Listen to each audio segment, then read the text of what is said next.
Hey guys, it's Heather here with Underwater Panther, and I think I'm slowly melting to death in this heat wave. Anyways, today's video is about the Aquarius or INTJ love trap, why we push people away and how to stop.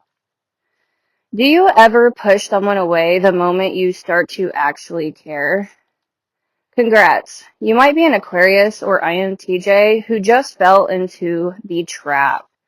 Let's talk about the one emotional pattern INTJs and Aquarians don't want to admit to, sabotaging connection right when it matters the most. This isn't just about commitment issues, it's about control, fear, and that tiny, overprotective voice that says, don't get too close.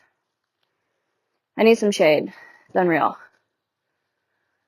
The trap. Emotional vulnerability equals danger. For Aquarius or INTJs, feelings are like walking into a room full of motion detectors with no plan. Here's what happens. We connect with someone. The heart starts whispering. NI says this could be serious. FI child panics. SE inferior goes numb. And then we retreat. Ghost, nitpick, build distance. We don't mean to. We're just trying to survive something that feels too uncharted to trust. Why it happens. Let's break it down with the cognitive and astro-psychological stack. Introverted intuition, or NI, wants future control.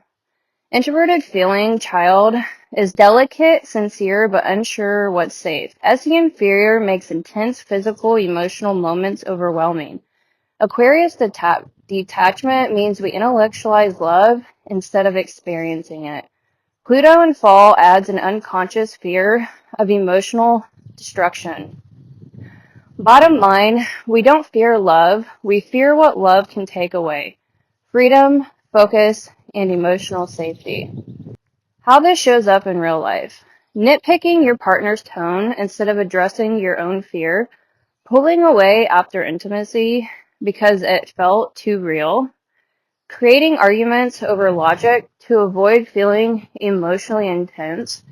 Going silent because I don't know what to say actually means I don't know how to feel safe enough to say it. How to stop the cycle. Number 1. Name the pattern. When you start pulling back, pause and say, wait, is this me protecting myself from love again? Number 2. Use the cognitive stack intentionally. Use TE to communicate clearly instead of avoiding. Let FI express small truths. I feel off. I need space, but I care. Engage SE through grounding, movement, music, a physical ritual to stay present. Number 3, embrace structured vulnerability. You don't have to dump your soul. Just say something. Share one honest sentence. INTJs don't need chaos to connect. You need consistency and courage. Number 4, let the plan be imperfect. NI wants to know where this is going, but love isn't a 5-year forecast, it's weather. You dress for it, not predict it. Allow mess. Stay anyway. Planetary support to reprogram the pattern. Saturn equals commit to a practice of emotional bravery, daily, small, consistent. Uranus equals break your own emotional rules, especially the ones that say, I don't do feelings. Neptune and exaltation equals visualize love that expands your freedom, not erases it. Pluto in fall. Stop waiting for betrayal. Start building safety. Mercury in exaltation equals talk, even if it's weird, especially when it's uncomfortable. Sun in left field. Your heart may not look normal. Good, that's the point. So in summary, Aquarians or INTJs sabotage love because it feels like a threat to their identity. Independence and emotional logic. But love doesn't require self-erasure. It requires showing up messy, cautious, and honest.